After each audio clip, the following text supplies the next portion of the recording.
Hi, and welcome back to Why Intolerance and Extremism Happen and What We Can Do About All the Anger and Division. This is part 9. I'm Teri Kanefield. Thanks for joining me again. I'll start with The Other Divide. This is from a 2022 book by political science professors Yanna, Krupnikov, and John Barry Ryan called The Other Divide, Polarization and Disengagement in American Politics. They say that the divide in the United States isn't between the left and the right. They say the divide is between a relatively small group of vocal hyper-partisans and everyone else.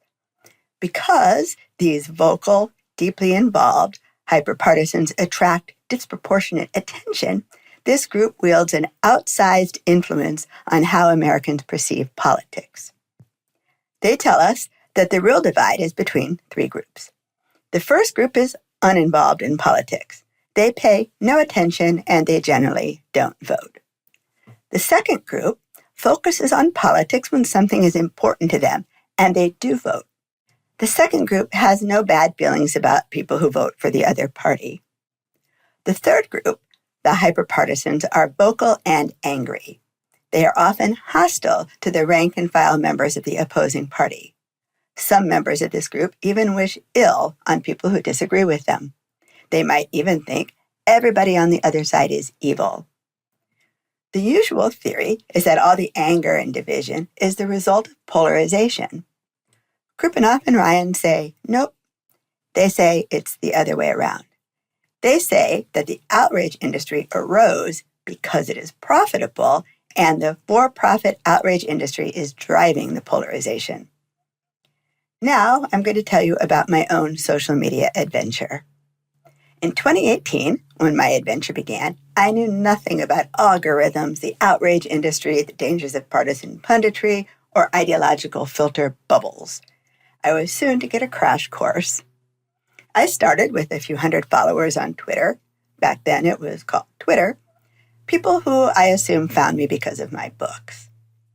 One of my earliest lessons was how easily we can be deceived online. Two anonymous accounts claiming to be lawyers had me believing for a while that they were, in fact, lawyers. They said they were lawyers, they posted about legal matters, and they offered legal opinions.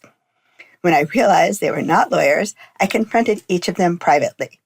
One soon deleted his account and disappeared because he overreached, made absurd predictions, and imploded. The other is still online, pretending to be a lawyer. Faking being a lawyer takes work because he has to read legal stuff, think about it, and understand it well enough to comment on it. I figure he's been faking it so long now, he probably knows as much as some real lawyers. I also saw firsthand how the sheer complexity of our legal system can give rise to conspiracy theories. Let me tell you about my first viral thread. In September of 2018, a few people who followed me were in a panic about a case going to the Supreme Court called Gamble versus United States. This was during the special counsel Robert Mueller investigation into the Russian interference in the 2016 election. It was later confirmed that the Russians interfered by doing things like deploying bot farms to spread lies to help Donald Trump. The question was whether Trump himself or people associated with him were involved. Anyway, these people in a panic told me that Gamble versus United States would expand President Trump's pardon powers and therefore let him undo the special counsel investigation. I did some digging and read the briefing for the case. The case, I discovered, wasn't about the presidential pardon power or the special counsel investigation. The case was about a guy in Alabama named Terrence Martez Gamble, who was convicted of possessing a firearm and was sentenced to an Alabama prison.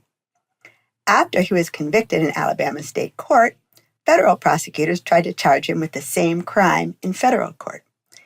He appealed, arguing that being tried for the same crime would violate the double jeopardy clause of the U.S. Constitution, which says this: "Nor shall any person be subject for the same offense to be twice put in jeopardy of life or limb." Unfortunately for Mr. Gamble, in 1959, the Supreme Court affirmed something called the dual sovereignty doctrine. This doctrine holds that because state and federal governments are separate jurisdictions, a person whose action violates both state and federal law can be charged in both jurisdictions. Well, Mr. Gamble was asking the Supreme Court to overturn the dual sovereignty clause on the grounds that it was unconstitutional. He didn't want to be tried and convicted for the same crime twice.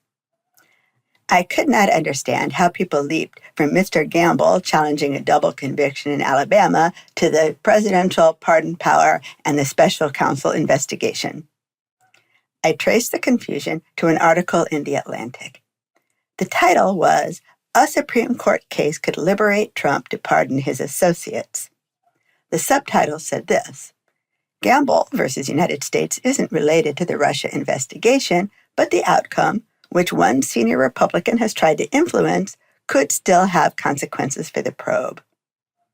Well, the language in the subtitle, could still have consequences, and isn't related to the Russian investigation, but should have been a clue that the connection was remote and the article contained speculation. Let's take a look at how the article reached its speculative conclusion.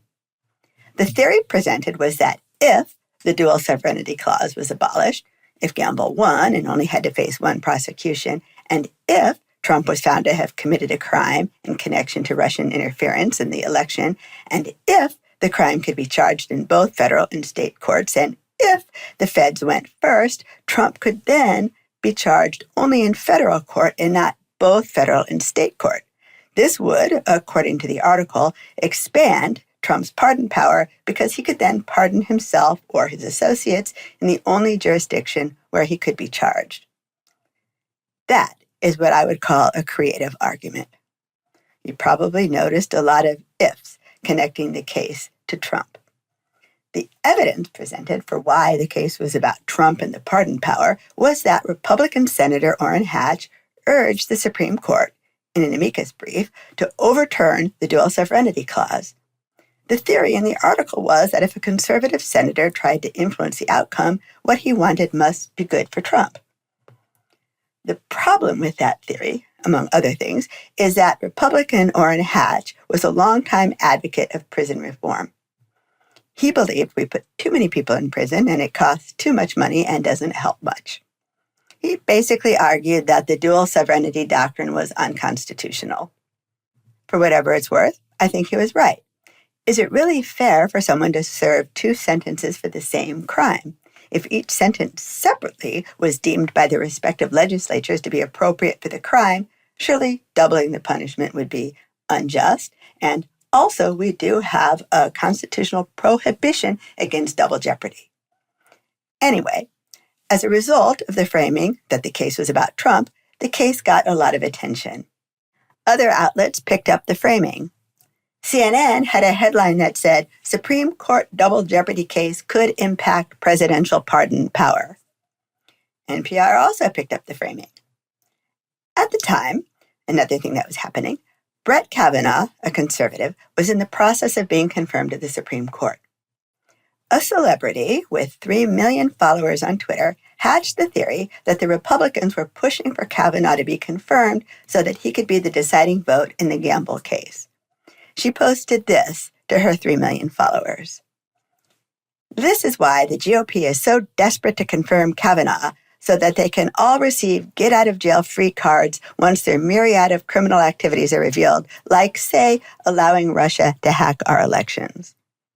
Okay, I'll ignore the logical and factual problems in that and note that the rage and fury spread. So I wrote a Twitter thread explaining why Gamble versus United States was not about the pardon power and why, even if there were crimes to charge Trump and his associates with, it was unlikely to impact the outcome. This, of course, did nothing to allay the panic. You cannot put out a forest fire with a squirt gun. So I tried something bigger. I co-authored a piece for Slate magazine with Fordham Law professor Jed Sugarman explaining the same thing. As you might expect, our article did nothing to allay the panic. One little article cannot compete with an outrage industry. As it turned out, Gamble lost and would have to face prosecution for the same crime in federal court. Brett Kavanaugh, along with 5 other conservative justices, voted to uphold the dual sovereignty doctrine. In other words, Kavanaugh didn't vote the way, according to the going theory, would have helped Trump. That's because the case wasn't about Trump. It was about Mr. Gamble and the dual sovereignty doctrine, and tough-on-crime conservatives like that doctrine. One of the liberal justices, Ruth Bader Ginsburg, who was one of the dissenters, agreed with Orrin Hatch that the dual sovereignty doctrine was fundamentally unfair and undermined the double jeopardy clause. Remember from Part 8 how conspiracy theories happen. People face a confusing situation and look for a way to assign blame. The blame falls on bad actors operating in the shadows.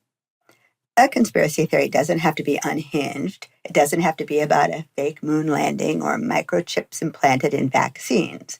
It just has to falsely assign blame for a confusing situation. The idea that the Republicans were trying to help Gamble win because this would help Trump was a conspiracy theory.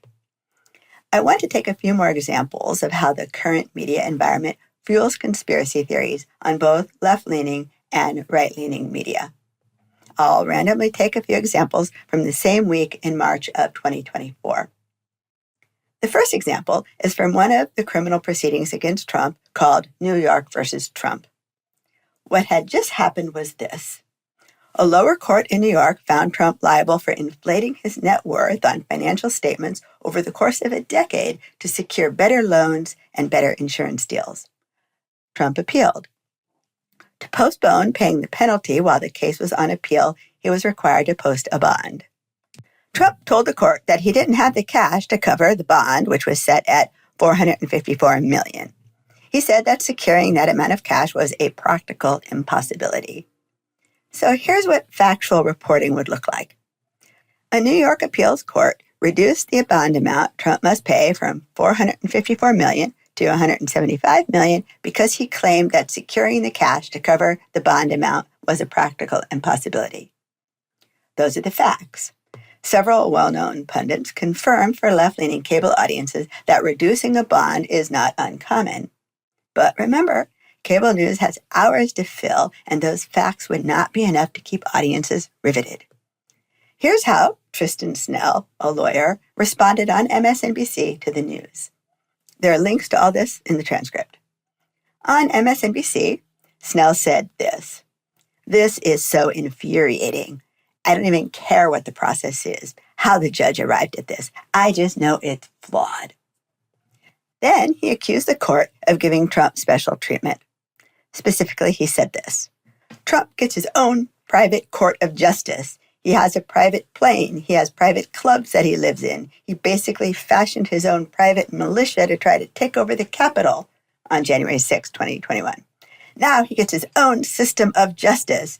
It would not happen for anyone else." He then says that anyone except Trump who claimed not to have the cash would be told, "Sorry, buddy, you lost. Pay up." Well, it seems to me if that were true, if a person who couldn't afford the bond couldn't appeal, it would mean that only wealthy people would be able to appeal large judgments. That would not be fair. What Snell offered was an angry tirade implying that the court, behind the scenes, was behaving unethically. In real life, of course, lawyers are always having rants about what courts do. The reality of court showdowns is that one side loses and the losing side often feels angry. I've delivered a few rants myself to friends and family when a client doesn't get the result I believe the client deserved. But it isn't news. It's a personal rant. The problem is that people listening to Snell on MSNBC will take what he says as truth. I listened to the clip and I can tell you that he delivered an emotionally evocative tirade. If that's the measure for success, he was good. Just listening to his tone made me feel tense and angry. Snell then posted an attempt at a joke on social media. He posted this: "Breaking New York's justice system." His response meets the criteria for conspiracy theory as given by Danica Goldwyn-Young. Something happened that appeared inexplicable. Trump's bond was lowered. Snell looks for a way to assign blame. The courts are corrupt. His audience feels outraged. I looked at a few of the comments on his social media post, and people were furious. It seems to me that there's a potential problem here with burnout. If there's an earth-shattering crisis every day, won't some people get numb to it? The counterintuitive part is that some people will become addicted to the rage. Remember that neuroscientists tell us that this kind of rage feels good because it confirms the biases of the audience and fills them with righteous anger. They will tune in tomorrow for more, which drives up ratings. We can call it enraging people for fun and profit. Here's another example from the same day in March of 2024. The story began a few weeks earlier on a different case called The People of the State of New York versus Donald Trump, more commonly known as the hush money case. What happened was this. Trump's legal team claimed that the prosecution dumped millions of documents on him at the last minute as part of what they called a strategy to hide the truth. Trump's team, therefore, asked for an extension for an upcoming deadline. On March 14, 2024, the court agreed to a 30-day delay to assess Trump's claim. Factual reporting would look like this. Donald Trump claimed that because of a last-minute document dump, he could not meet his deadline. In response, the court agreed to a 30-day delay to assess Trump's claims. But that will not engage the audience for more than about 15 seconds, and cable news shows have time to fill. I know, I'm picking on the left wing. I promise I'll get to the right wing soon. Before I show you this spin, hype, and conspiracy theory about this alleged document dump, I'll tell you how the story ends. On March 25th, after the court had a chance to assess the discovery dump, the judge found that Trump and his lawyers misrepresented the facts and there were no errors on the part of the prosecutors. By the way, in the legal world, lawyers don't lie, they misrepresent the facts. If you're a lawyer and a judge accuses you of misrepresenting the facts, you're in big trouble. The judge who accused Trump's team of misrepresenting the facts was angry and said this. It's incredibly serious, unbelievably serious. You are literally accusing the Manhattan District Attorney's Office and the people involved in this case of prosecutorial misconduct and trying to make me complicit in it. Now, let's go back to March 14th before anyone had these facts. All they knew is that Trump alleged a document dump and was given a 30-day delay. Andrew Weissmann, a lawyer, appeared on MSNBC. Again, in the transcripts, there's a link to the clip. The host opened by presenting Trump's claim of a document dump as if it was true. She then implied that the prosecutors screwed up. She asked Andrew Weissmann, "What's going on?" He spoke firmly and decisively and said, "At the very least, this is a massive screw-up on the part of the Southern District of New York prosecutors." He then accused the prosecutors of poor judgment. Law professor Melissa Murray, who also appeared on the show, instead blamed U.S. Attorney General Merrick Garland for the screw-up, even though, of course, we find out later that there was never actually a screw-up. This, too, is a conspiracy theory. There was an inexplicable situation, a last-minute document dump. Before finding out what actually happened, these TV lawyers jumped in to blame the prosecutors. When the facts came out, I checked the social media feeds of both Melissa Murray and Andrew Weissmann to see if they apologized for their errors. I found no apology or admission of error. They were on to the next outrage. In this brave new world of outrage media, nobody admits error. There is no collective memory in a filter bubble. Members of the audience come and go. The people who remain are already on to the next outrage. When confronted with contradictory facts, confirmation bias kicks in, and they find ways to dismiss the evidence. Yeah, well, okay, so the prosecutors didn't actually screw up this time, but they screw up all the time, and that's why Trump is getting away with everything. He gets preferential treatment. Like that. Now, for an example of a right-wing conspiracy theory from the same week. Here are the facts. On March 26, 2024, at 1:28 a.m., the Francis Scott Key Bridge in Maryland collapsed. The only thing we really know at this point is that the collapse was triggered by a container ship colliding with a support pier. Immediately after the bridge collapsed, a member of the Republican Party, who served in the Florida House of Representatives, Anthony Sabatini, posted on social media a sensational image of the bridge collapsing and added these words, "DEI did this." The post had 4 million views and received thousands of comments. DEI, of course, stands for Diversity, Equity, and Inclusion. The implication was that the bridge collapsed because unqualified people were hired because of their race and gender. Fox News personality Maria Bartiromo mused that the wide-open border was responsible for the bridge collapse, and she blamed President Biden's immigration policies. Matt Schlapp on Newsmax said that the bridge collapsed because of drug-addled employees and COVID lockdowns. From these examples, you might conclude that the right wing does it better. The right-wing conspiracy theory is more simply stated and more graphically presented. It's also clear what the right-wing pundits hope to gain.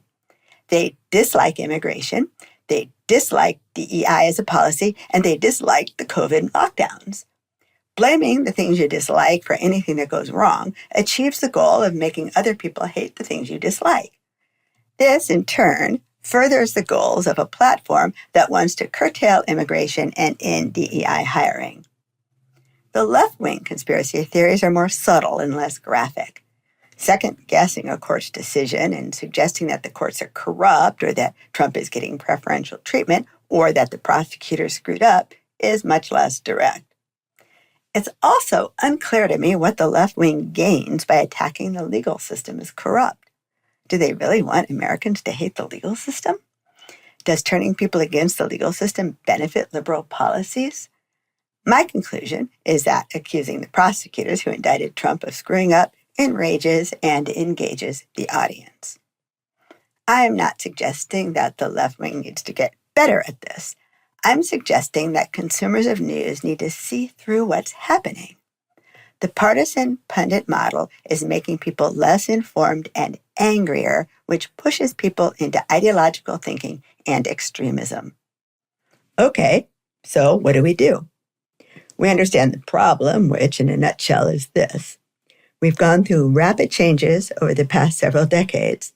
The world has become increasingly complex, which gives rise to conspiracy theories as people look for easy answers. In the best of circumstances, democratic forms of government are difficult because they require a lot from people. Globalism and the complex problems of a large, sprawling, multicultural democracy requires that we engage the higher, more evolved parts of our brains rather than the primal ones. Okay, so how? Understanding the minds of other men and women, and hence embracing the spirit of liberty, as defined by Judge Learned Hand, includes understanding what's happening to those who have been pulled into ideological spirals or who have had their authoritarian impulses activated.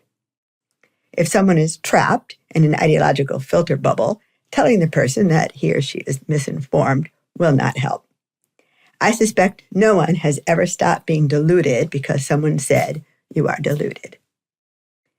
Karen Stenner reminds us that those with authoritarian vulnerabilities are simple-minded avoiders of complexity. They want sameness and unity, and they are malleable. If one side makes them feel reassured and united by emphasizing shared values, and the other side mocks them and makes them feel inadequate, they will transfer their loyalty to the side that offers them a sense of unity. It might seem obvious, but if you want a productive political discussion, start by finding common ground with people and avoid directly attacking their views. Affirm as much as you can. An approach that I found effective is to say, the divide isn't left versus right. It's the extremists on both ends versus people who are more balanced.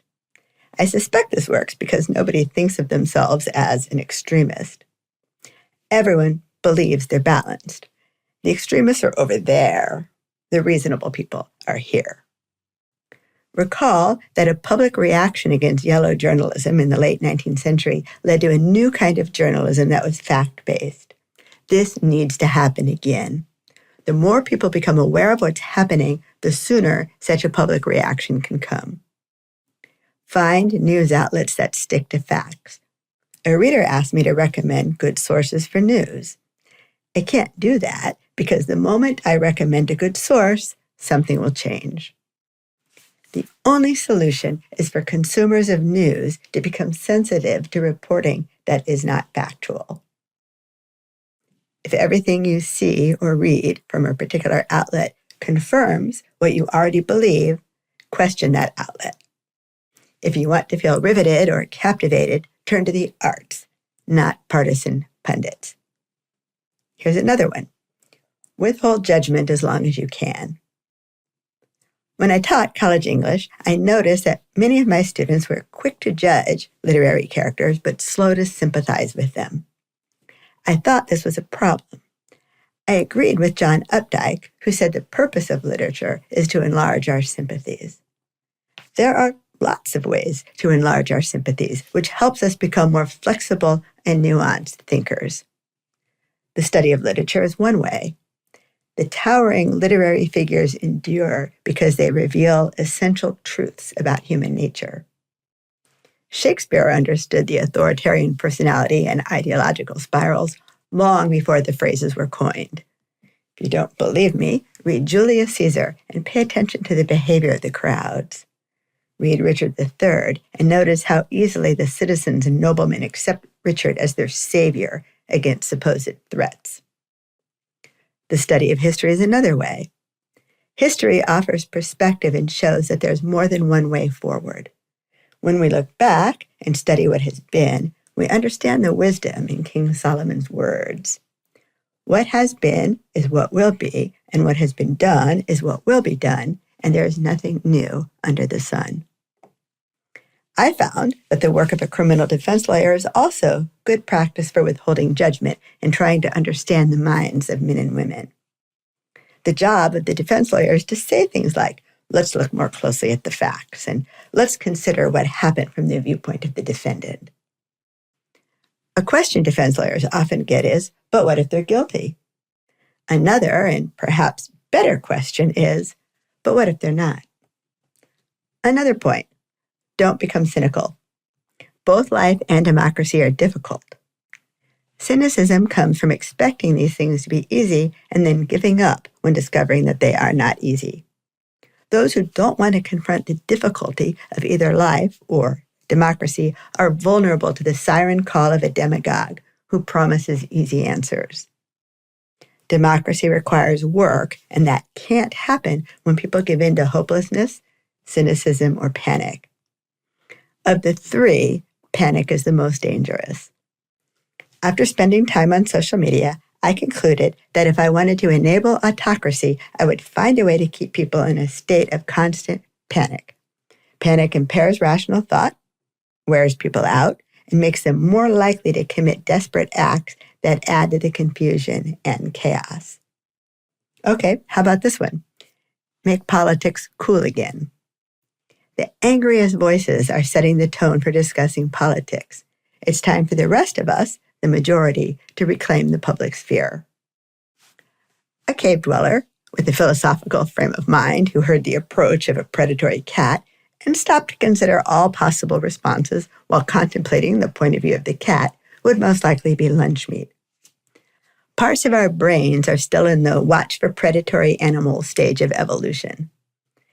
This creates more problems than it solves because we now live in a world of the internet and a global economy. Meanwhile, we're generally not in danger of predatory cats. We are, however, in danger of facts being lost in a tidal wave of speculation, spin, and conspiracy theories, and reacting to those with our most primal emotions. The best response to any political situation, therefore, is to pause, delve more deeply into the facts, and think about the best response. Okay, so we've covered a lot of ground. If you're interested in thinking more about these ideas, I've created a book which I've made free. You can find a link in the notes. Anyway, thank you so much for listening, and I hope you found some of this interesting or helpful.